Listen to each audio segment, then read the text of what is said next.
Mwili wa marehemu ukiletwa bungeni ili wabunge watoe heshima ya mwisho, na kisha mchungaji Samuel Mshana akatoa neno lake kwa waliohudhuria. Mheshimiwa mwingine anasema mtu huyu amepotea. Serikali useme. Ukiwa mbabaishaji, serikali nzima ni babaishaji. Lakini ukiwa na hekima ya Mungu, na hekima ya Mungu hiyo huwezi kuipata pasipo kusimama na Mungu wako. Waziri Mkuu Kassim Majaliwa na Spika wa Bunge Job Ndugai wapata nafasi ya kutoa machache. Ni jambo kubwa kwetu kwa mchango mkubwa huu aliotoa kwetu. Binafsi kama kiongozi wa serikali bungeni, marehemu amekuwa akitoa mawazo mengi, na mara kadhaa nimekutana naye akishauri hasa kwenye eneo la elimu pamoja na eneo la kuboresha uboreshaji wa maeneo ya walemavu. Nimshukuru sana Katibu wa Bunge Dr. Thomas Kashirira pamoja na wasaidizi wake wote kwa juhudi kubwa sana ambazo wamezifanya na kazi kubwa sana ambayo wamefanya kuwezesha jambo hili la leo kuweza kufikia hapa. Tunamuomba Mwenyezi Mungu ailaze roho ya marehemu mahala pema peponi. Amina.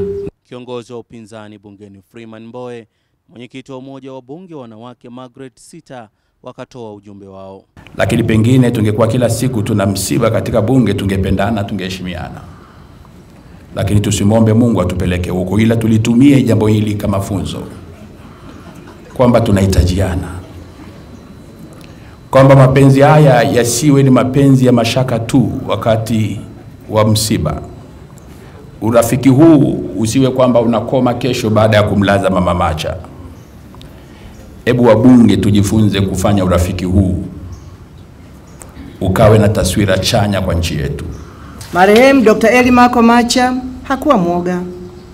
Alikuwa jasiri, alisema kweli penye ukweli, alielimisha pale palipohitaji kuelimisha, aliuliza maswali alipokuwa na haja ya kujua jambo. Hivyo aliibua na kuchangia hoja bila kujali itikadi. Kikubwa, alikuwa mtetezi mkubwa wa watu wenye ulemavu. Wabunge waliofanya kazi na marehemu kwa kipindi cha wastani wa mwaka 1.5 na wakamuelezea wanavyomkumbuka. Leo hii mmekuwa mashuhuda na mmeweza kushuhudia ni kwa jinsi gani mbali ya changamoto ya ulemavu alionao, lakini Dr. Eli Macha anatuachia heshima kubwa katika bunge la Jamhuri ya Muungano wa Tanzania.